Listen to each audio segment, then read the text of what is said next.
बैठ जाओ।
चलो, कल की क्लास में हम लोगों का रस समाप्त हो गया था, ठीक है।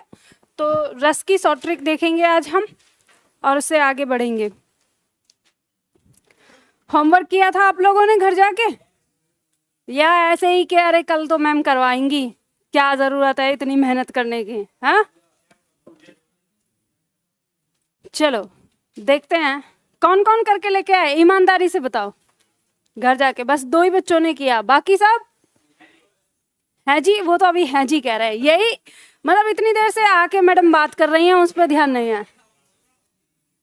किताब ढूंढ रहा है, इतनी कितनी किताब लेके आए हो? कल मैंने होमवर्क दिया था करके लेके आए हो? अच्छा, हल जोतने गए थे क्या? हाँ, तो दिन में ही तो थी ना, रात में क्या कर रहे थे? कितने घंटे सोते हो? 6-7 घंटे सोते हो, तो 1 घंटे कम सो लेते। ये किसने कहा है तुमसे? मोबाइल तो बहुत कुछ बताता है बेटा, ध्यान रखो जीवन में। हमारे शरीर के लिए अगर देखा जाए ना, तो माइंड के लिए 4 घंटे की नींद जरूरी है, और 4 घंटे की नींद आपने ले ली ना तो ठीक है, आप उसके बाद ना 1 घंटा मेडिटेशन कर लो, आपके शरीर के लिए पर्याप्त है। ये जरूरी नहीं होता, और वैसे भी विद्यार्थी के लिए ये कहा गया है। तभी तो कह रही हूँ कि मेडिटेशन कर लो। देखो बेटा, ये कहते हैं कि जिसे कुछ करना होता है ना, उसे नींद नहीं आती है, और जिसे नींद प्यारी है ना, उसे फिर अपने जीवन में कुछ प्यारा नहीं है। चलो, हाँ, शरीर के लिए ऐसा लोग कहते हैं कि 7 घंटे की नींद चाहिए, 8 घंटे की। शरीर को आप जितना हैबिचुअल बनाओगे उतनी जरूरी है, शरीर के लिए कभी ये चीज नहीं है। चलो आओ, पहले शॉर्ट ट्रिक हम देखते हैं रस की।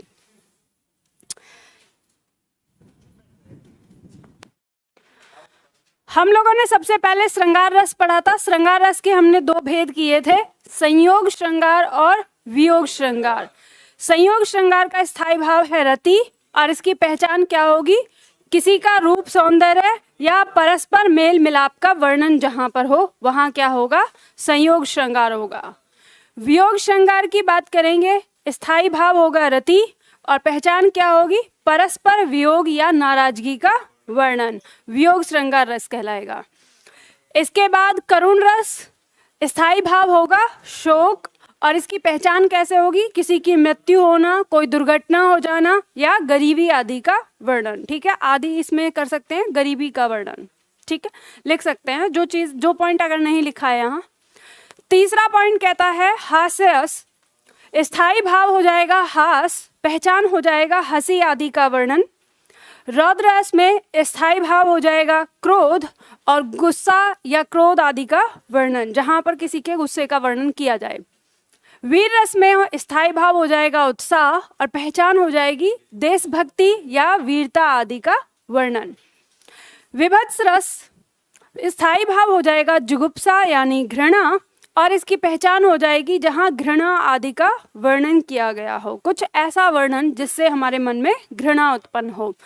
भयानक रस में स्थायी भाव हो जाएगा भय, पहचान में आ जाएगा प्रकृति आपदा, ठीक है, जो प्राकृतिक आपदा का कोई वर्णन है या किसी डर का वर्णन। अद्भुत रस में स्थायी भाव हो जाएगा विस्मय, पहचान हो जाएगी इसकी आश्चर्यजनक घटना का वर्णन। शांत रस में स्थायी भाव हो जाएगा निर्वेद और पहचान है प्रकृति के रूप सौंदर्य का वर्णन या वैराग आदि का वर्णन, जैसे कोई वैराग हो गया है उसका वर्णन। भक्ति रस में स्थायी भाव हो जाएगा इस विषयकृति और ईश्वर या गुरु के प्रति प्रेम या श्रद्धा का वर्णन। वात्सल्य रस में स्थायी भाव हो जाएगा संतान विषयकृति और पहचान हो जाएगा ममता या बच्चे के क्रियाकलाप आदि का वर्णन, ठीक है। तो यह हमारा रस हो जाता है जो हमने पढ़े 11। अब इसमें जो अभ्यास के लिए कुछ पद दिए हुए थे तो ये पद आपने किए होंगे। अब इसमें कौन सा क्या है, इससे पहले हम कुछ प्रश्न देख लेते हैं, इसमें से फिर सारे आपको मिल जाएंगे। अगर इसमें से जो आपको समझ में ना आया हो वो पूछ लो आप, वैसे किया ही नहीं है आप लोगों ने, समझ में तो क्या है होगा। जिसने किया है आपको इसमें कहीं कोई दिक्कत, कौन से पॉइंट में? ऑनलाइन में कितने छात्रों ने किए थे ये बताएं। यहाँ पे पूछा है मैम वात्सल्य रस का स्थायी भाव प्रेम या स्नेह हो सकता है क्या? देखो बेटा, इन ममता स्नेह प्रेम इनके नाम लेते रहो तो इनके जितने भी पर्यायवाची होंगे सब होंगे, लेकिन आपकी परीक्षा के लिए जब पूछा जाएगा तो परीक्षा में आपको 2 ही रखना होता है, या तो रति रखेंगे अगर ऑप्शन में केवल रति दिया है, या फिर अगर संतान विषयक रति करके दिया है तो वो देंगे, ठीक है। इनका अर्थ ही होता है ये सब, तो ये सब नहीं रखेंगे। बहुत सारे मार्केट में किताबों में अलग अलग बताया जाता है, लेकिन जो हमारे जो कवि हैं उन्होंने वर्णन किया है जिन्होंने, तो वही पहले शब्द हम रखते हैं इसमें। मैम बुक कहाँ से मिलेगी? दिए हुए नंबर पे कॉल कर ले। चलो, नहीं किया, बहुत सुंदर, बहुत बढ़िया, आप लोग भी मजे करो। तो क्या इसमें पूछ रहे थे आप? 10वां, घिरे थे घुंघराले बाल। अच्छा, ये नहीं पता चला? ये तो मैंने वाक्य करवाया भी श्रृंगार रस में। बात ये है ना कि आपको इसका वर्णन दोबारा करना है।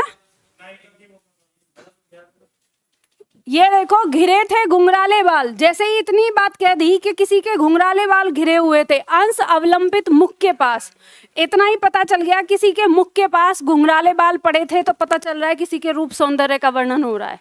तो क्या होगा? संयोग श्रृंगार। 11 कह रहा है अति मलिन वृष भानु कुमारी। याद होगा मैंने करुण वियोग श्रृंगार में आपको ये उदाहरण बताया था, बोल के ही बताया था तभी। अधोमुख रहत उरद नहीं चितवत, ज्यों गत हारे थकित ज्वारी। बहुत ही उदास या कमजोर हो गई हैं वृषभानु कुमारी। वृषभानु कुमारी मतलब राधा। राधा जो है वो बहुत ही मलिन और उदास हो गई हैं। कैसे हो गई, किस वजह से? क्योंकि कृष्ण जी जो हैं वो छोड़ के जा चुके हैं, वियोग में हैं वो। अधोमुख रहत उरद नहीं चितवत, उन्हें अपने मन, अपने तन, अपने मुख की कोई सुधि नहीं रहती है, और उनकी स्थिति ऐसी हो गई है ज्यों गत हारे थकित ज्वारी, जैसे कोई ज्वारी अपना सब कुछ हार जाता है और उस समय उसकी स्थिति हो जाती है, वैसे ही राधा की हो गई है। और हाँ जी, वियोग श्रृंगार होगा।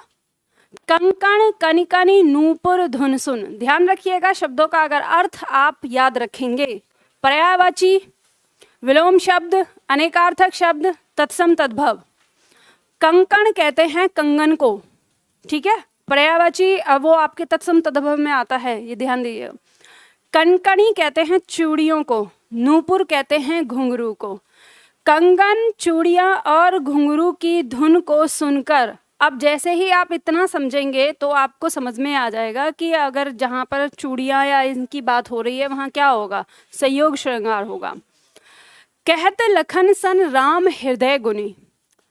लक्ष्मण जी कहते हैं राम के हृदय की स्थिति को समझकर, मानहु मदन दुंदभी दीनी, मनसा विश्व विजय कहीं कीनी। अब लखन ने कौन सी स्थिति समझी है? स्थिति यह है कि मानो कि स्वयं मदन मतलब कामदेव, स्वयं कामदेव ने दुंदुभी बजा दी हो और उसकी मनसा, उसकी इच्छा पूरे विश्व पर विजय प्राप्त करने की हो। तो राम के हृदय में प्रेम का भाव जगा है, कंगन और चूड़ियों और नूपुर यानी घुंघरू की धुन को सुनकर उस चीज को लक्ष्मण ने जानकर उन्हें कहा है, तात जनक तन्या यह सोई। तात मतलब हे बड़े भैया, तात का मतलब पिता भी होता है और बड़ा भाई भी होता है। हे बड़े भाई, यह जनक तन्या मतलब जनक की पुत्री है, धनुष जग जही कारण होई। और ये जो धनुष यज्ञ हो रहा है वो इसी के कारण हो रहा है। तो यहाँ पर क्या है, नायक नायिका आमने सामने हैं और प्रेम की बात हो रही है, तो यहाँ संयोग श्रृंगार है। इस तरह से ये सारे आपके जो दोहे हैं ये सब आ जाएंगे प्रश्नोत्तर में। हम लोग प्रश्नोत्तर करते हैं, उसके बाद अगर कोई बचता है तब आप पूछना, ठीक है। तो पहला प्रश्न आपके सामने है, जल्दी से फटाफट से खत्म करने हैं आज ये प्रश्न। भरत मुनि के अनुसार रसों की कुल संख्या कितनी होगी? 8। स्थायी भावों की संख्या कितनी है? 9। किसे काव्य की आत्मा या काव्य का प्राण तत्व माना गया है? रस को। हिंदी नाटक काव्य में रसों की कुल संख्या कितनी है? 9। ठीक है, नाटक काव्य में क्या है? 9। हिंदी काव्य में रसों की कुल संख्या कितनी है? 11। शांत रस का स्थायी भाव है निर्वेद। ठीक है, अब ये मत सोचना कि वैराग आ गया है तो लगा दें, निर्वेद आपने पढ़ा है पहले, तो निर्वेद पढ़ेंगे, ठीक है। जब मैं था हरि नहीं, अब हरि है मैं नाही, सब अंधियारा मिट गया, जब दीपक देखा माही। अरे वियोग कौन कह रहा है? जब मैं था, मैं मतलब अहंकार, जब मेरे अंदर अहंकार था तब हरि नहीं, मेरे अंदर ईश्वर नहीं था। अब हरि है मैं नाही, अब हरि है तो मेरे अंदर अहंकार नहीं है। सब अंधियारा मिट गया, जब दीपक देखा माही। जब मैंने ज्ञान का दीपक अपने अंदर जलते हुए देखा तो मेरे अंदर का जितना अंधकार था वो मिट गया। तो इस पंक्ति में कौन सा रस होगा? भक्ति रस होगा, ठीक है, सी आंसर हो जाएगा। नंबर 8, कंकण कनिकनी नूपुर धुन सुन, अभी कराया है। तो क्योंकि ऑप्शन क्या है? वात्सल्य रस, श्रृंगार रस, वीर रस, अद्भुत रस। श्रृंगार के अगर भेद होते तो भेद भी हम बता देते, तो अभी क्या है? श्रृंगार रस। यशोदा हरि पालने झुलावे, वात्सल्य रस आ जाएगा। करुण रस का स्थायी भाव क्या है? शोक, ठीक है। रसोत्पत्ति में जिसके मन में भाव जगा है उसे क्या कहते हैं? जिसके मन में भाव जगता है आश्रय आलंबन कहलाता है, ठीक है। गुरु गोविंद तो एक है, दूजो यह आकार, आपा मेटी जीवित मरे तो पावे करतार। इस दोहे में किस रस का परिपक्व हुआ है? अब ध्यान दीजिएगा, यहाँ का है गुरु गोविंद तो एक है, गुरु और ईश्वर की बात हो रही है यहाँ पर। तो ऐसे देखेंगे तो इसमें भक्ति रस है, लेकिन ध्यान रखिएगा कि जब कभी आप किसी पंक्ति में आपको लगे कि भक्ति रस है या शांत रस है, ऑप्शन में देख लेना, ऑप्शन में दोनों एक साथ नहीं आते हैं, तो आपको जो मिलेगा वो इसका उत्तर होगा। तो यहाँ पे शांत रस है, भक्ति रस नहीं दिया है, तो इसमें क्या है? शांत रस है, ठीक है। निम्नलिखित पद्यांश के आधार पर प्रश्न 13 से आगे तक, क्या 13 से तक 16 होगा, ठीक है, 16 तक उत्तर दीजिए। बूझत श्याम कौन तू गोरी।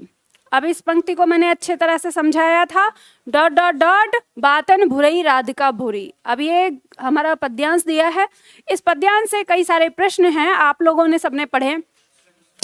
उपर्युक्त पंक्तियों में कौन सा रस निहित है? श्रृंगार हो जाएगा, इतना आगे मत भागो, ठीक है, श्रृंगार हो जाएगा। नंबर 14, उपयुक्त पंक्तियों में श्याम कौन है? अब श्याम के मन में भाव जगा है, तो जिसके मन में भाव जगा है उसे क्या कहते हैं? आश्रय आलंबन, ठीक है, सी आंसर हो जाएगा इसका। उपर्युक्त पंक्तियों में संचारी भाव क्या है? संचारी भाव है जिज्ञासा, क्योंकि जानने की इच्छा हुई है कृष्ण के मन में। नंबर 16, उपर्युक्त पंक्तियों में श्याम का गौरी से पूछताछ करना क्या है? स्थायी भाव, अनुभाव, संचारी भाव या उद्दीपन? अरे ऐसे समझो, संचारी भाव कैसे हो जाएगा? श्याम का गौरी से पूछताछ करना है, यानी शाम का गौरी से पूछताछ करना कब हुआ? जब मन में स्थायी भाव जगा। स्थायी भाव जगने के बाद ये क्रिया प्रतिक्रिया है, ये आश्रय की चेष्टा है। और आश्रय की चेष्टा क्या होता है? अनुभाव।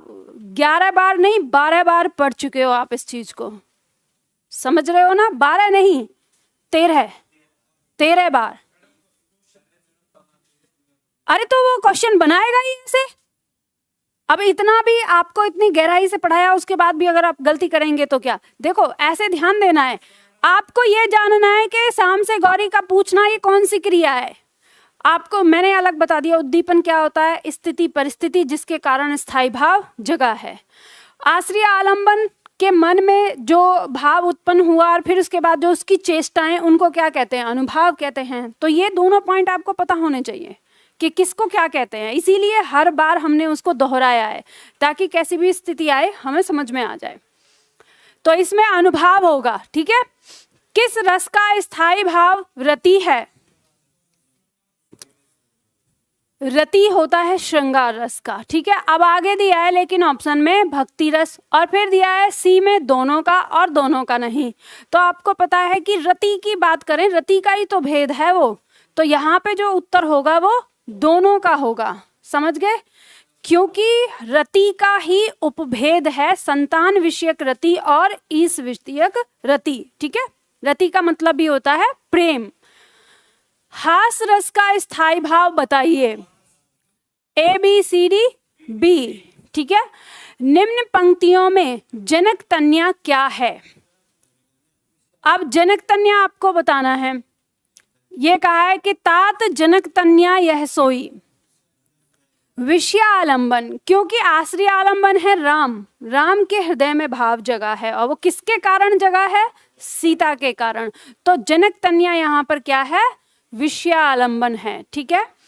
अति मलिन वृष भानु कुमारी, अधो रहित उरद नहीं मुक्की, आगे डॉट डॉट डॉट।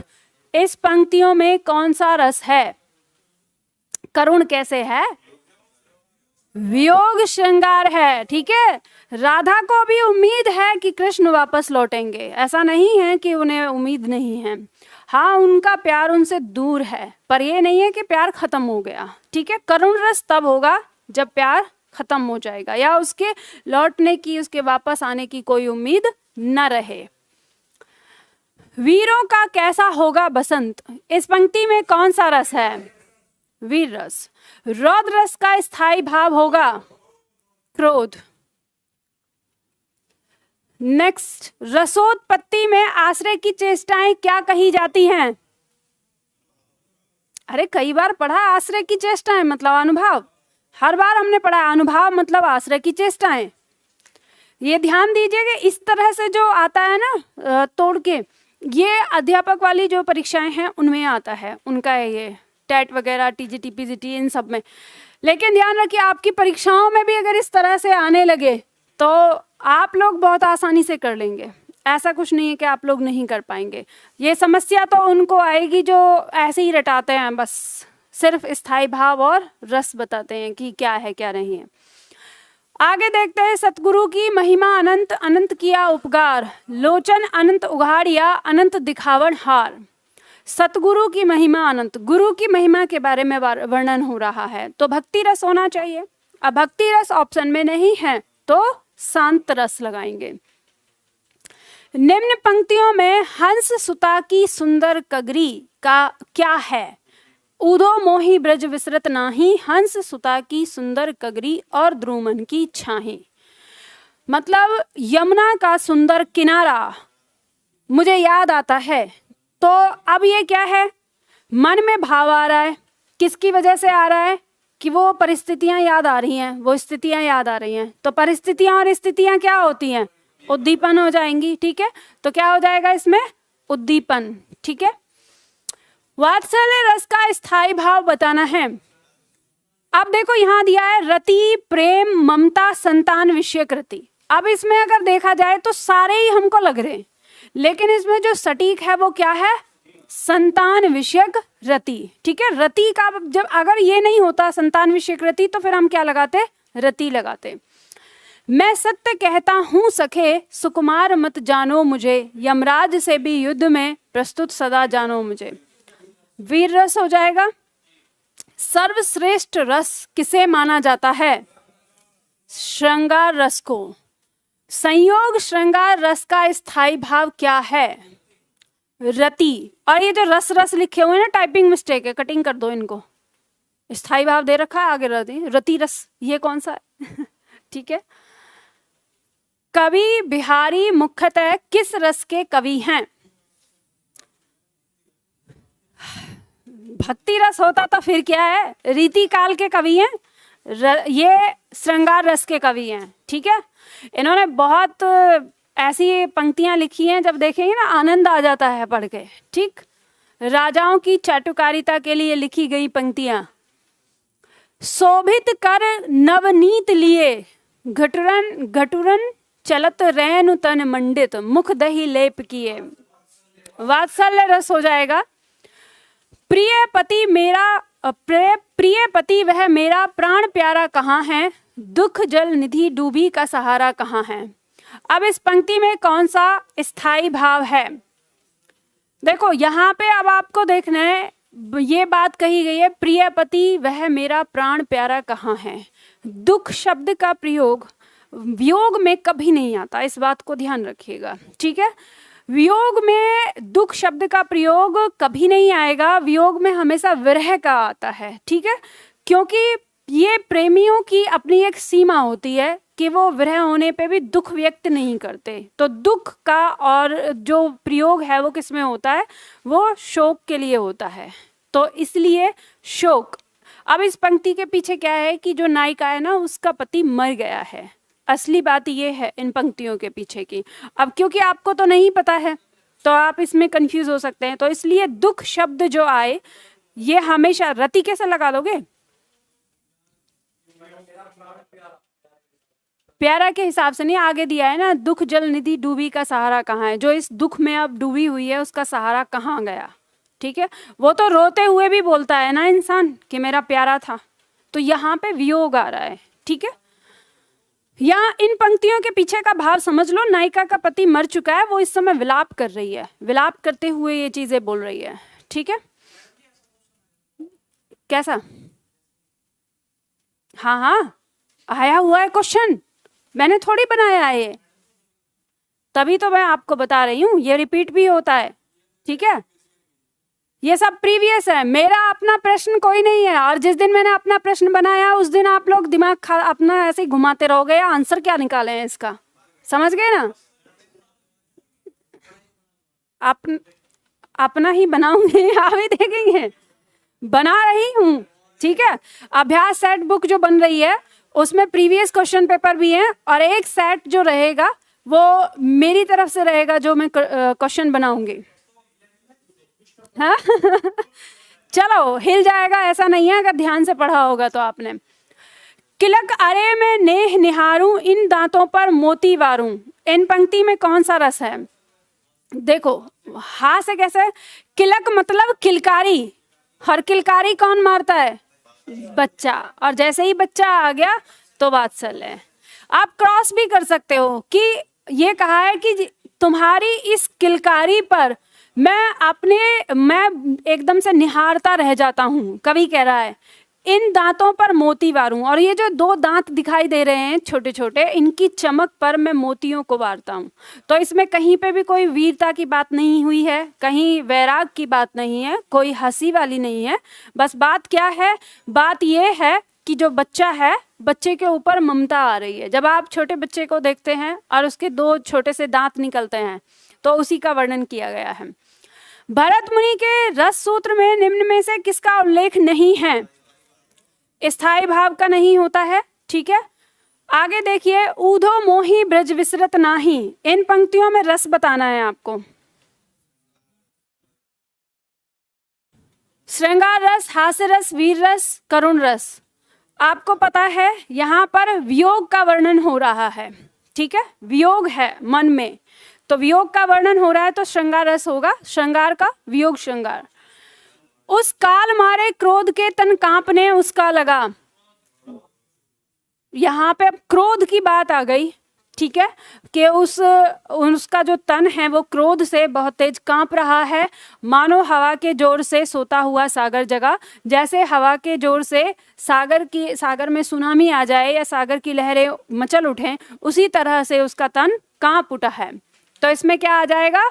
रौद्र रस। मेरे तो गिरधर गोपाल दूसरा न कोई, जाके सिर मोर मुकुट मेरो पति सोई। इस पंक्ति पे ही अक्सर लोग इसमें श्रृंगार रस बताते हैं। ये ध्यान दीजिएगा कि यहाँ पे अगर उन्होंने कह दिया कि जिसके सिर पर मोर मुकुट है वो मेरा पति सोई है, तो यहाँ ये जरूरी नहीं है कि यहाँ पे नायक और नायिका आमने सामने हैं, समझ गए। और पहले ही बताया, मेरे तो गिरधर गोपाल दूसरा ना कोई, मीरा के दोहे हैं। मीरा के दोहे में केवल और केवल भक्ति है, ठीक है, भक्ति का प्रेम है, श्रद्धा का प्रेम है, तो इसमें शांत रस हो जाएगा। भक्ति रस होना चाहिए, लेकिन भक्ति रस नहीं है तो शांत रस इसमें रखेंगे।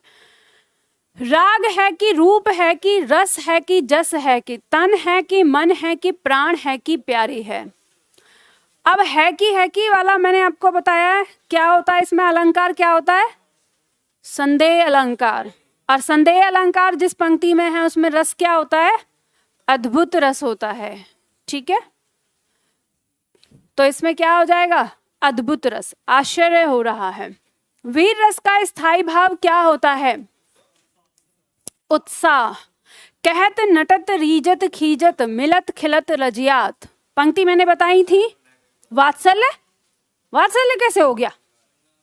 श्रृंगार है, नायक और नायिका आमने सामने बैठे हुए हैं और नैन ही नैनों में बातें कर रहे हैं। किस रस को रसराज कहा जाता है? श्रृंगार रस को। संचारी भावों की संख्या कितनी होती है? 33। बी आंसर हो जाएगा। हिंदी साहित्य का 9वां रस कौन सा है? शांत रस, ठीक है। इसके लिए प्रश्न आता है जो मैंने बताया था आपको। अगर हर दिन की क्लास आपको याद होगी तो आसानी से समझ लेंगे आप। किस रस का स्थायी भाव निर्वेद है? शांत रस। मुझे फूल मत मारो, मैं अबला बाला वियोगिनी, कुछ तो दया विचारो। निम्न पंक्तियों में कौन सा रस निहित है? देखो, वियोगिनी शब्द दिया है, इसी से पहचान जाओगे कि मुझे फूल मत मारो, मैं अबला बाला वियोगिनी, मैं वियोग में हूं, कुछ तो दया विचारो। तो अब यहां पर हमें पता चल गया वियोग श्रृंगार रस हो जाएगा, ठीक है। विस्मय स्थायी भाव किस रस में होता है? विस्मय मतलब आश्चर्य, आश्चर्य मतलब अद्भुत, ठीक है। विभत्स रस का स्थायी भाव है जुगुप्सा, घृणा, ठीक है। अब यहाँ पे घृणा भी दिया है, जुगुप्सा भी, तो आंसर क्या लगाना है? जुगुप्सा लगाना है, ठीक है। दुख ही जीवन की कथा रही, क्या कहूं आज जो नहीं कही। तो यहाँ पे हम देखेंगे श्रृंगार रस, करुण रस, शांत रस और वात्सल्य रस दिया है। क्रॉस कर सकते हो, यहाँ पे किसी बच्चे की बात नहीं हो रही है, ये कट जाएगा, ठीक है। यहाँ पर कोई ऐसी बात नहीं हो रही जिससे मन में वैराग उत्पन्न होगा। ये कहा है कि दुख ही जीवन की, यानी मेरे पूरे जीवन की जो कथा है वो क्या रही है? दुख रही है, और ऐसा क्या कहूँ जो आज तक नहीं कहा है। तो इसमें कहीं पे ऐसी बात नहीं आ रही कि मन में कोई वेदना हो या ऐसा कोई दर्द जिससे वैराग उत्पन्न हो रहा हो, ठीक है। चलो, तो इसके बाद इसमें क्या हो जाएगा हमारा? करुण रस हो जाएगा। घिरे थे घुंघराले वाल, अंश अवलंबित मुख के पास। पंक्ति में आपको पता है नायिका के रूप सौंदर्य का वर्णन हो रहा है, ठीक है। तो रूप सौंदर्य का वर्णन हो रहा है, तो इसमें हमारा क्या हो जाएगा? संयोग श्रृंगार रस हो जाएगा। केशव कही न जाई, कहा कहिए, देखत तब रचना विचित्र, अति समझे मन ही मन रहिए। पंक्ति में रस होगा कौन सा? रौद्र रस, शांत रस, भयानक रस या अद्भुत रस। पंक्ति में कह रहे हैं कि हे केशव कही न जाई, मतलब मुझसे ऐसा वर्णन कहा नहीं जाएगा। देखत तब रचना विचित्र, मैंने इतनी विचित्र रचना देखी है कि अगर समझाऊं तो बस इतना समझिए कि उसका वर्णन मन ही मन रखा जाएगा। अब इस पंक्ति में ऐसा कहीं तो है नहीं कि यहाँ कोई आपको वैराग की बात हो रही है या कहीं डर लग रहा है या क्रोध आ रहा है। यहाँ क्या हो रहा है, कहा है कि अब जब कोई चीज़ बहुत आश्चर्यजनक होती है, तो आश्चर्यजनक अद्भुत होती है कोई चीज़, तो आप कहते हैं कि अरे भाई उस चीज़ को जब तुम देखोगे ना तभी महसूस करोगे। मतलब जो आश्चर्यजनक चीज़ होती है उसका वर्णन करना आसान नहीं होता, तो उसे हम कहते हैं कि इसे तो ये समझो कि ये मन में ही रहे वही है। ठीक है, तो अद्भुत रस हो जाएगा इसमें। जह तह मज्जा मांस रचिर लखी परत बिगाड़े, क्या हो जाएगा, विभत्स। इतनी जल्दी बोल दिया, बस आगे मत पढ़ो, है ना। विभत्स समझ में आ गया। अब अगला बताओ, ज्यों ज्यों लगती है नाव पार उर्मे आलोकित सत विचार, इस पंक्ति में कौन सा रस निहित है? शांत रस कैसे?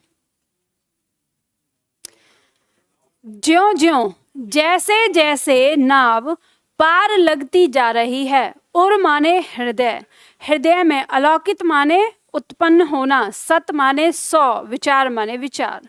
जैसे जैसे नाव पार लगती जा रही है, मतलब किनारे के पास चलती जा रही है, वैसे वैसे हृदय में 100 अलौकिक विचार उत्पन्न हो रहे हैं। अब इसमें शांत रस कैसे है बताओ? कोई वैराग आ रहा है, शांत रस कट जाएगा। वात्सल्य, बच्चे की कोई बात नहीं हो रही है, कोई वीरता की बात नहीं हो रही, कट जाएगा। बचेगा क्या? संयोग श्रृंगार।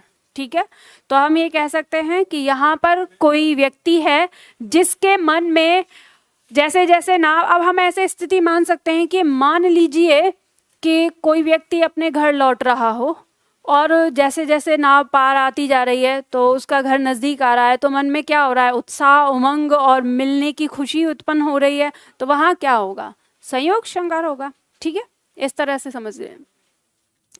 पुनि पुनि मुनि अक्सही अकलाही, देखी दशा हर जन मुस्काहें, बार बार मुनि उकसाते हैं, अकलाते हैं, और उनकी इस स्थिति को देखकर वहां बैठा हुआ हर मनुष्य मुस्कुरा रहा है, हंस रहा है। तो क्या होगा, हास्य रस। देखी सुदामा की दीन दशा, करुणा करके करुणा निधि रोए, तो करुणा शब्द आ गया, करुणा करके करुणा निधि रोए हैं, तो इसमें क्या हो जाएगा, करुण रस। करुण रस, ऑनलाइन में किसी छात्र ने पूछा था कि करुण का मतलब क्या होता है। करुण का मतलब होता है दुख, दर्द। देखी रूप लोचन ललचाने, हर से जन निज निधि पहचाने। अब इन पंक्तियों में भी बताइए, उपर्युक्त पंक्ति में किस रस की निष्पत्ति हुई है? ऑप्शन दिया है, श्रृंगार रस, करुण रस, रौद्र रस, अद्भुत रस। पंक्ति क्या कहती है कि देख रूप लोचन ललचाने, जैसे ही रूप देखा तो लोचन मतलब आंखें, नजरें ललचाने लगी, हर से जन निज निधि पहचाने, मतलब और जो वो आंखें हैं अपनी, निज मतलब स्वयं की, निधि मतलब संपत्ति। ठीक है, अपनी संपत्ति को पहचान कर मन में क्या हो गया, खुशी धारण की है। तो अब इस बात में ये जो पंक्ति हमारे सामने आई, इसमें कहीं कोई गुस्से वाली बात है, कट जाएगा रौद्रस। कोई आश्चर्य वाली बात है, कट जाएगा। कोई करुण दर्द की बात है, नहीं, बचा क्या, श्रृंगार रस। ठीक है, तो यहाँ पे नायिका ने अपने नायक को देखा है और उसके बाद का वर्णन किया गया है। स्वान अंगरीन काट काट के खात विदारत, रस में क्या होगा, विभत्स रस होगा।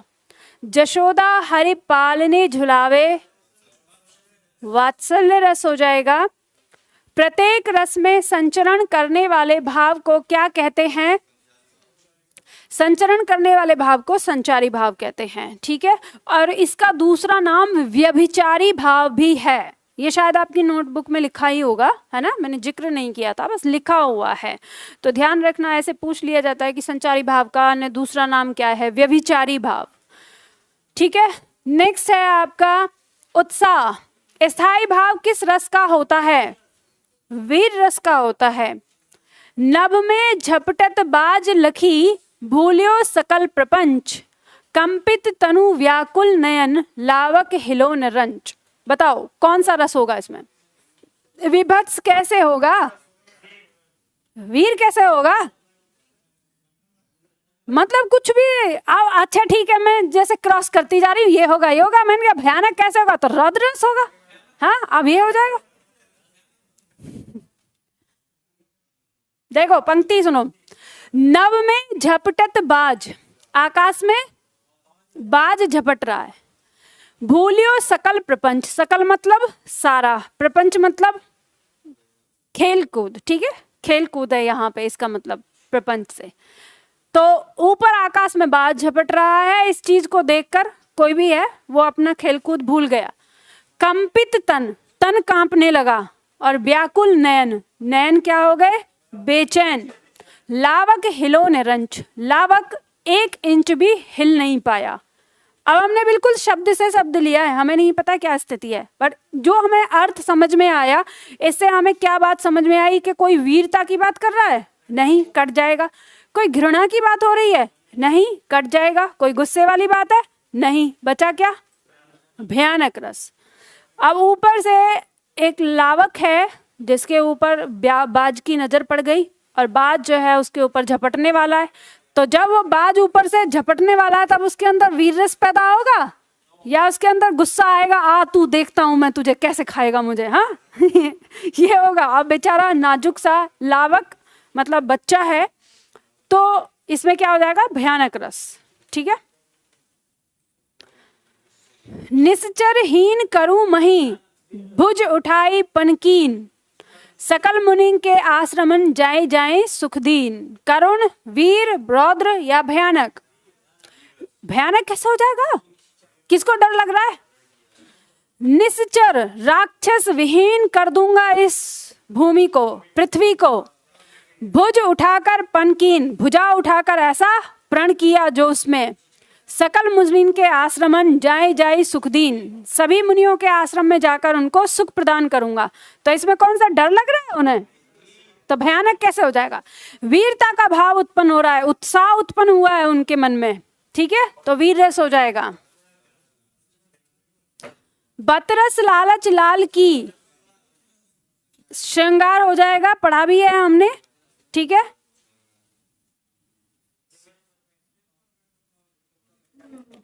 अगला बताओ। सिर पर बैठियो काग, आंख दो खात निकारत, विभत्स हो जाएगा इसके अंदर। पानी हीते हिम भया, हिम है गया बिलाए। इन पंक्ति में कौन सा रस होगा, श्रृंगार, वीर, भक्ति रस या वात्सल्य। अब देखो ये कह रहा है पानी हीते, पानी से हिम भया मतलब बर्फ बना, और हिम है गया बिलाए, बिलाए किसका पर्यायवाची है, पानी का। और जो बर्फ है वो क्या हो गई, पानी। अब यहाँ पे आपको दिख रहा है कि पानी से पहले बनी बर्फ, और बर्फ से क्या हो गया, पानी। ये तो हो गया शब्दार्थ, लेकिन आपने इस तरह की स्थिति किसी और चीज में देखी है। आत्मा से परमात्मा, और कहते हैं ना परमात्मा से आत्मा, और आत्मा फिर परमात्मा में। तो यहाँ पर क्या है, अन्योक्ति अलंकार है, एक शब्दार्थ है और एक भावार्थ है। और अन्योक्ति अलंकार और जहाँ पे भी अक्सर देखने को मिलेगा शांत रस या भक्ति रस में आपको देखने को मिलती है। यानी उपदेश दिया जा रहा है इसमें कि जिस प्रकार से पानी बर्फ होता है और बर्फ से फिर पानी हो जाता है, इसी प्रकार से ये जो आत्मा है परमात्मा से निकलती है और फिर वापस परमात्मा में मिल जाती है। तो इसमें भक्ति रस हो जाएगा। तू तू करता तू भया, मुझ में रही न हूं। बारी फेरी बल गई, जित देखा तित तू। क्या हो जाएगा, वीर रस, भक्ति रस, ठीक है। तपस्वी क्यों हो इतने क्लांत, तपस्वी क्यों इतने हो क्लांत। वेदना का यह कैसा वेग, आ तुम कितने अधिक हताश। बताओ यह कैसा उद्वेग। अब यहाँ पे ऑप्शन दिया है श्रृंगार रस, वीर रस, शांत रस और वात्सल्य रस। यहाँ तपस्वी से कोई बात कर रहा है, कोई तपस्वी है, सन्यासी है। अब जब सन्यासी हो गया, बात सन्यासी से हो रही है, तो आपको अपने आप ही पता चल जाता है श्रृंगार तो होगा ही नहीं। कि तपस्वी तुम इतने क्लांत क्यों हो, इतने परेशान क्यों हो, बेचैन क्यों हो। वेदना का यह कैसा वेग, ये जो तुम्हारे मन में बेचैनी है, इस बेचैनी का ये कैसा वेग है। आह तुम कितने अधिक हताश। अब ये आह निकलती है वो किस में होती है, दर्द में या वैराग में या वियोग में, ठीक है। तो तुम कितने हताश हो, बताओ यह कैसा उद्वेग, ये जो तुम्हारे मन में बेचैनी और जो परेशानी उठ के आ रही है ये क्या है। तो इसमें क्या है, वैराग मन में उत्पन्न हो रहा है, ना तो वीरता है, ना बच्चे के लिए वात्सल्य है और ना ही श्रृंगार। तो क्या हो जाएगा, शांत रस हो जाएगा। ठीक है, हाय सब मिथ्या बात, आज तो सौरभ का मधुमास, शिशिर में भरता सूनी सांस। इस पंक्ति में कौन सा रस निहित है ये बताना है आपको। वियोग श्रृंगार हो जाएगा, ऑप्शन से काट देंगे। कह रहा है हाय सब मिथ्या बात, मतलब ये सब क्या है, बेकार है, सब झूठी बातें हैं। आज तो सौरभ का मधुमास, यानी सौरभ आया है बसंत ऋतु के लिए, यानी ये समय क्या है, बसंत ऋतु का मधुमास है, यानी सौरभ का मधुमास हम कह सकते हैं मिलन का मास। शिशिर में भरता सूनी सांस, अब शिशिर में मतलब शरीर में सूनी सांसें भर रहा है। अब सूनी सांसें कब भरता है कोई व्यक्ति, जब उसके साथ उसका प्रेमी नहीं होता। तो यहाँ पे प्रेमी नहीं है, मौसम क्या है, मिलन का है, उसे ये सब चीज़ें क्या लग रही हैं, बेकार लग रही हैं। तो ऐसा ही होता है ना, जब हमारे पास पार्टनर नहीं होता तो हम कहते हैं सब बकवास है, ये सब चीज़ें हटाओ, बस एक ही फोकस है हमारा, वो पास में होना चाहिए। तो ऐसे भी कहते हैं तुम साथ होती हो तो ये दुनिया जन्नत लगने लगती है, तुम साथ नहीं होती तो ये दुनिया वीरान लगती है। तो वैसी वाली स्थिति है, अब साथ नहीं है तो दुनिया वीरान लग रही है, मिथ्या लग रही है सब बातें। तो वियोग श्रृंगार रस हो जाएगा। प्रकृति के यौवन का श्रृंगार करेंगे कभी ना बासी फूल, क्या हो जाएगा, शांत रस। बिनु गोपाल बैरन भई कुंजे, इन पंक्ति में कौन सा रस निहित है। बिना गोपाल के, बिना कृष्ण के ये जो कुंजे हैं बैरन हो गई हैं, दुश्मन हो गई हैं। तो वियोग श्रृंगार हो जाएगा यहाँ पर। चमचमात चंचल नयन बिच घूंघट पटजीन, मनहु सुर सरिता विमल जल उछरत जुगमीन। तो संयोग श्रृंगार हो जाएगा, क्योंकि नायिका के रूप सौंदर्य का वर्णन हो रहा है। सुर नर असुर गंधर्व किन्नर आदि कोई भी कहीं, कल शाम तक मुझसे जयद्रथ को बचा सकती नहीं। क्रोध में ही है ये, ठीक है। तो रौद्र रस हो जाएगा। ये कहा है सुर नर, सुर मतलब देवता, नर माने मनुष्य, असुर मतलब दानव, गंधर्व, किन्नर मतलब कोई भी जाति प्रजाति, अब कोई नहीं बचा सकता।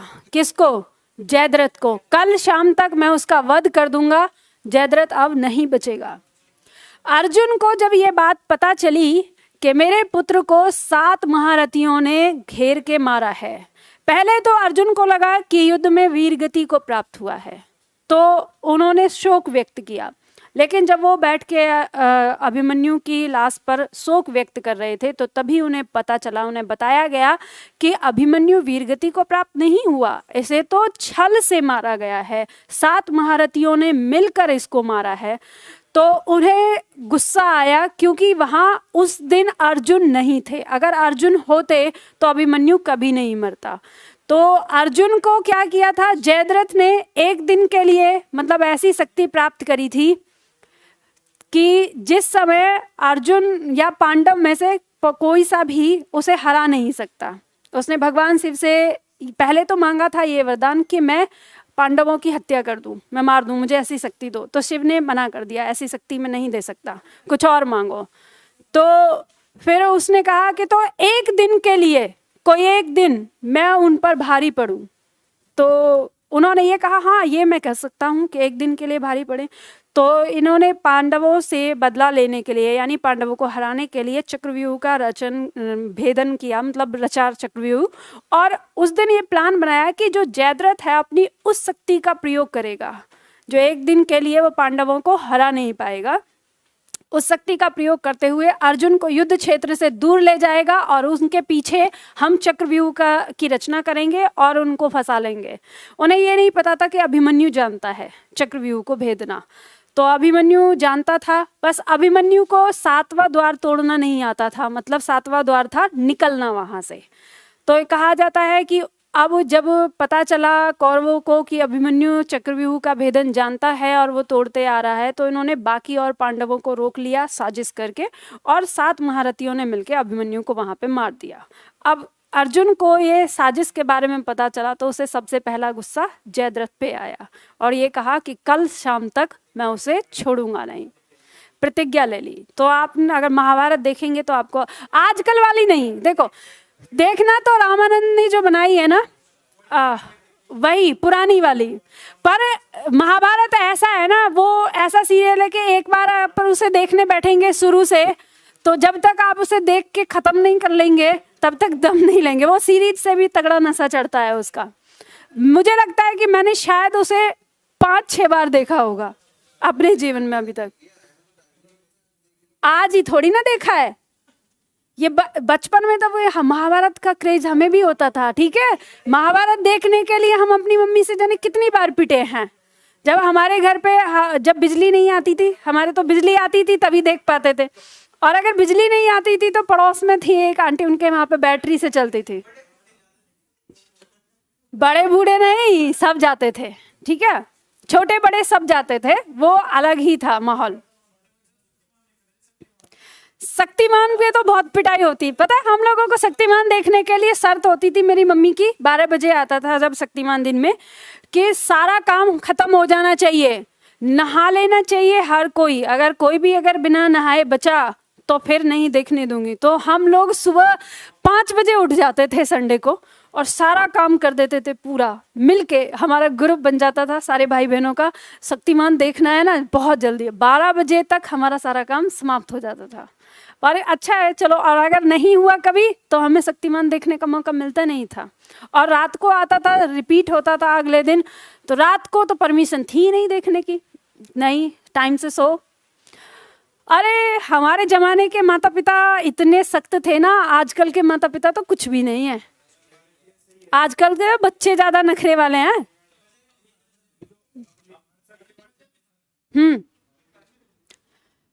क्या है उसमें आगे वाली जने, मजे भी बहुत है। अरे मजे तो हम लोगों ने ही लिए थे, आज की जनरेशन कुछ मजे नहीं ले रही, आपको पता है। अच्छा मैंने एक स्थिति देखी है, पिटाई ये पूछने वाली बात है, ये बात ध्यान रखो, ये मतलब ये कौन सी बात है, ये इतनी मतलब पूछने में। पता है मेरी पिटाई कब तक हुई है, मैं ग्रेजुएशन में फाइनल ईयर में थी, फाइनल ईयर में 2009 की बात है, 2009 में लास्ट पिटाई मेरी हुई है तब। अब समझ सकते हो कि कितने मेरी मम्मी उनका बस चले आज भी पीट दे अगर कोई काम, पर ये है कि आजकल तो उनको लगता है अब ये टीचर हो गई है तो नहीं कुछ कहती हैं, गुस्सा आता है, नहीं उनका मन करे तो आज भी पीट दे वो। और वो पीटती किस बात पे है, वो कुछ ऐसी बातें कहेंगी जिन्हें मैं नहीं मानती। मेरी आदत है तर्क, मेरी मम्मी कहती है बृहस्पतिवार में सिर मत धुलो, मैं कहती हूँ लॉजिक बताओ, लॉजिक। वो कहती है हर बात का लॉजिक होता है, नाखून मत काटो तो कहती है हाँ ऐसे ही होता है, रुक मैं बताऊंगी हाँ तो मैं कहती हूँ कि लॉजिक बताओ। अब जब तक मुझे लॉजिक समझ में नहीं आएगा तब तक मैं विचार नहीं करूंगी, लॉजिक समझ में आ जाएगा तो मैं विचार करूंगी। तो ये मेरी आदत है, मतलब चलो बताओ।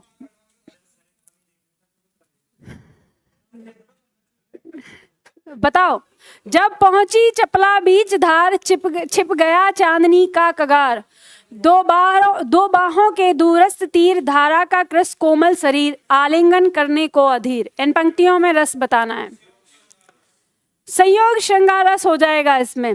जब पहुंची चपला बीच धार, चपला का मतलब यहाँ पे है नाव से, ठीक है, नाव लिख लेना।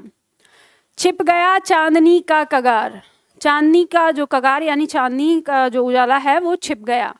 दो बाहों के दूरस्थ तीर, धारा का कृष्ण कोमल शरीर, ऐसा लग रहा है नदी का पानी, जो धारा है वो ऐसा लग रहा है मानो किसी नायिका का कोमल और दुबला शरीर हो, और जो उसके किनारे हैं वो ऐसे लग रहे हैं जैसे दो बाहें हों, दो बाहों ने धारा के कृष्ण कोमल शरीर को आलिंगन किया हुआ हो। आलिंगन मतलब गले लगाना, ठीक है। तो यहाँ पर जो बात हो रही है वो मिलन की बात हो रही है, इसलिए संयोग श्रृंगार रस होगा। कैसे? दूर तक स्थित दो बाहें लंबी, ये बात हुई है। एक पंक्ति से थोड़ी ना अर्थ निकालोगे आप। आगे दिया है आलिंगन करने को अधीर, यही बात हो जाती है। अधीर मतलब बेचैन हो जाना। आगे बताओ, नील परिधान बीच सुकुमार खिल रहा मृदुल अध खुला अंग, खिला हो ज्यों बिजली का फूल मेघ बीच गुलाबी रंग। श्रृंगार हो जाएगा। वियोग कैसे होगा? संयोग। नायक के नायिका के रूप सौंदर्य का वर्णन किया गया है, संयोग श्रृंगार हो जाएगा। ठीक है, तो यहाँ पे आपके ये सारे प्रश्न समाप्त हो जाते हैं। क्या चीज बताओ, कौन सा नहीं?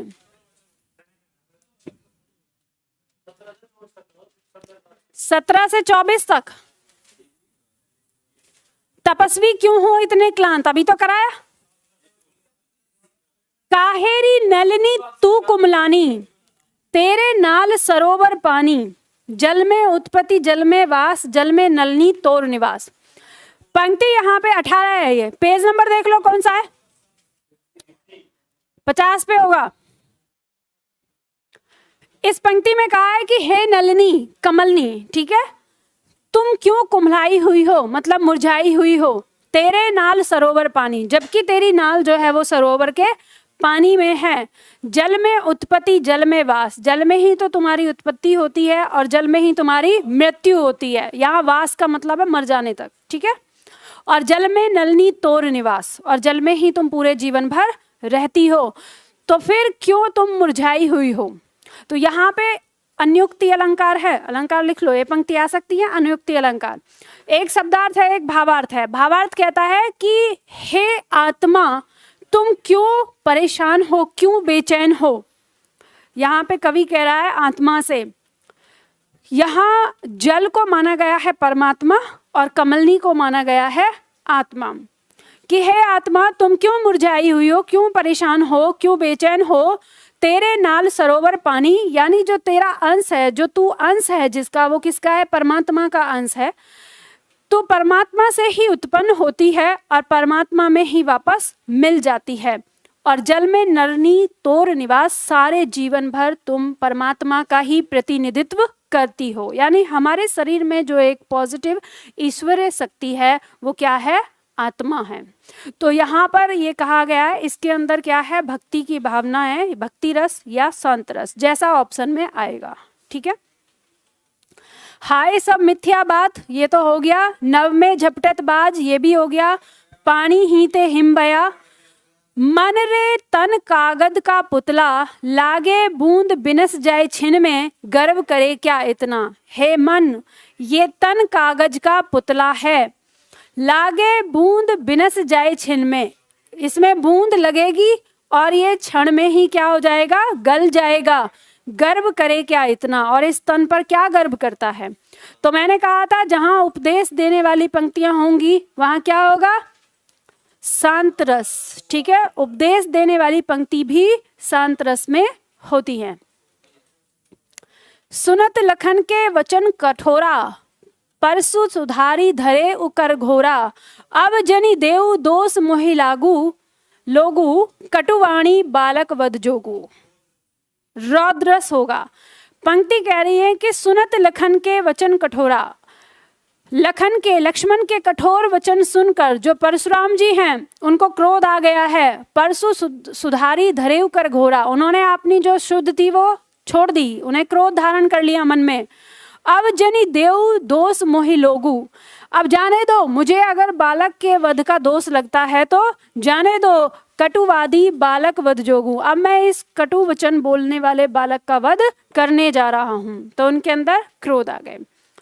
हे सारथे हे श्रवणे, क्या देवेंद्र भी आकर लड़े, है खेल क्षत्रिय बालकों का व्यू भेदन कर लड़े। ये वही है वीर रस। ठीक है, इसमें कहा है कि हे सारथी हे श्रवणे, क्या देवेंद्र भी आकर लड़े तो भी तैयार हूं मैं, और ये जो हम क्षत्रिय बालक हैं, इन क्षत्रिय बालकों के लिए जो व्यू रचना करना और ये सारी चीज, ये तो खेल होते हैं। तो यहाँ पे वीरता का 15-16।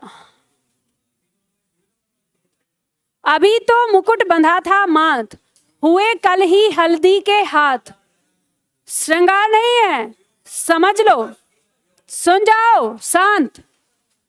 अभी तो मुकुट बंधा था माथ, हुए कल ही हल्दी के हाथ। कवि कह रहा है अभी तो मुकुट बंधा था माथे पर और कल ही हुए थे हल्दी के हाथ। मतलब कल का मतलब कल ही नहीं, बहुत जल्दी ही। खुले भी न थे लाज के बोल, खिले थे चुंबन शून्य कपोल। अभी पति और पत्नी के बीच में जो लाज के बोल थे वो भी नहीं खुले थे। हाय रुक गया यही संसार, बना सिंदूर अनल अंगार। अब किसी स्त्री के लिए उसका सिंदूर आग के समान बन जाए तो उसका क्या मतलब होता है? मतलब वो विधवा हो चुकी है। ठीक है, क्योंकि अगर सिंदूर आग के जैसा काम करने लगे तो क्या हो गया? विधवा हो गई है। वात हति लतिका वह सुकुमार, पड़ी है छिन्नाधार।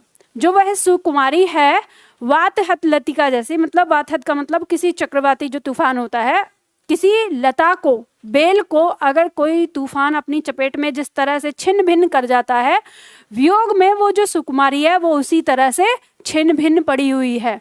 क्योंकि उसने सुना है कोई नायिका है जिसके पति की मृत्यु हो गई है, अभी उनकी शादी हुई थी कुछ समय पहले। अब आपको ये पता है कि जब शोक व्यक्त करते हैं तो कवि तो यहाँ पे शोक व्यक्त कर रहा है, वो विलाप कर रहा है। तो आपने सुना होगा अगर कभी आसपास में ऐसी मृत्यु हो जाती है छोटी उम्र में ही किसी की, तो औरतें रो रो के चिल्ला चिल्ला के कहती हैं अभी तो बच्चे भी छोटे थे, अभी तो ये हुआ था, अभी तो देखा ही क्या था। तो यानी वियोग है यहाँ पर, तो क्या है? करुण रस है। ठीक है, मन की उत्तप्त वेदना मन ही मन में बहती थी, चुप रहकर अंतर मन में कुछ मौन व्यथा कहती थी। दुर्गम पथ पर चलने का वो संबल छूट गया था, अविचल अविकल वह प्राणी भीतर से टूट गया था। ये बात ध्यान रखिएगा, जब बात भीतर से टूटने वाली हो जाती है तो वहां पर वैराग उत्पन्न हो जाता है, और जहां वैराग हो गया वहां शांत रस हो गया। ठीक है, और कोई पंक्ति? नहीं, कल छुट्टी नहीं है, कल क्लास है। मैंने आपको बताया ना छुट्टी नहीं करनी है। 12 तारीख से आपका नया बैच शुरू हो रहा है, तो 11 तारीख तक हमें बैच समाप्त करना है ये। ठीक है, हाँ बैठ सकते हो।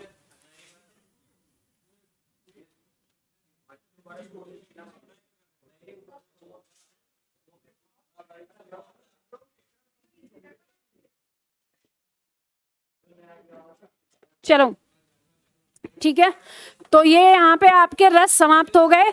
अब जो हमारी क्लास होगी, देखो सुनो पहले, अरे क्या एकदम से, मतलब ऐसी आदत है आप लोगों की छोटे बच्चों जैसी, क्लास को समाप्त हो जाने करो, सुन लिया करो बाद में।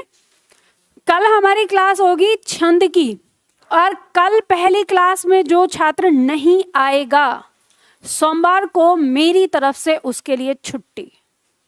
ये बात ध्यान रखिएगा, कल बेसिक पढ़ाऊंगी, और ऐसा भी हो सकता है कि मैं छंद कल पूरा ही कंप्लीट करवा दूं। हम ब्रेक ले सकते हैं बीच में 10 मिनट का, और पूरा छंद समाप्त कर सकते हैं। तो इसलिए ये बात ध्यान रखिएगा, क्योंकि बेसिक एक दिन पहले एक बेसिक पढ़ाऊंगी, और बेसिक पढ़ाने के बाद फिर क्लास दूसरे दिन होगी तो वो समझ में नहीं आएगी। अब वो क्या आएगा क्या नहीं आएगा मेरे ऊपर छोड़ दो, आप लोग आ जाओ।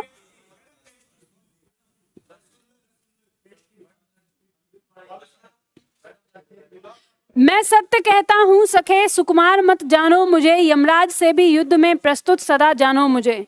नहीं, रौद्र नहीं है, ये कहा है सखे, हे मित्र, मैं सत्य कहता हूं, मुझे सुकुमार मत जानो, नया नवेला मत जानो मुझे, यमराज से भी युद्ध में प्रस्तुत सदा जानो मुझे। मुझे यमराज से भी युद्ध में हमेशा प्रस्तुत जानो, मैं हमेशा युद्ध करने के लिए तैयार हूं। तो ऐसी बात कहेगा तो रौद्र रस नहीं है, लेकिन उसके अंदर उत्साह है, और उत्साह है तो वीर रस।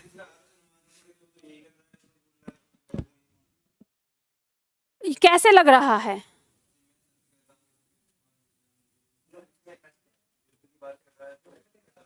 युद्ध की बात करने का मतलब रौद्र नहीं होता, रौद्र का मतलब होता है गुस्सा व्यक्त करना।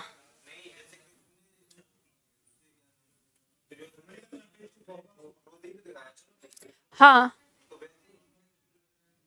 क्रोध नहीं है, जानना पड़ेगा कुछ पंक्तियों के पीछे का मतलब, क्योंकि ये कहानी है जब अर्जुन उसको क्या कहते हैं, कर्ण को युद्ध के लिए मना कर दिया था, तो उस समय दुर्योधन से कहा था कर्ण ने कि मुझे सुकुमार मत समझो, आप तुम मुझे युद्ध क्यों नहीं करने दे रहे हो। और उन्होंने युद्ध के लिए क्यों मना किया था, क्योंकि भीष्म पितामह ने कह दिया था कि जो मेरी सेना में कर्ण नहीं होगा, जहाँ पे मैं सेनापति रहूंगा उस सेना में कर्ण युद्ध नहीं लड़ेगा, तो उन्होंने मना कर दिया था। और क्यों मना किया था आप लोगों को पता है? भीष्म पितामह ने कर्ण को युद्ध करने से मना क्यों करा था? कि मेरे झंडे तले कर्ण युद्ध नहीं करेगा, पता है? हाँ नहीं, भीष्म पितामह इस बात को जानते थे कि जो कर्ण है वो द्रौपदी कुंती का पुत्र है, और वो ये नहीं चाहते थे कि चाचा ताऊ के भाई तो लड़ रहे हैं, वो ये नहीं चाहते थे कि खून भी खून से लड़े, इसलिए उन्होंने मना कर दिया था। कर्ण उनके जब भीष्म पितामह नहीं रहे उसके बाद उसने उनको सेनापति घोषित किया था, तब मारा गया था ना, तब बना था।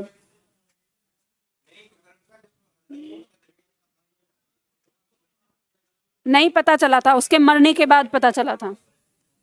कर्ण को तो पता था, कर्ण को पता था, पांडवों को नहीं पता था। अगर पांडवों को पता होता तो वो कर्ण से युद्ध करते ही नहीं।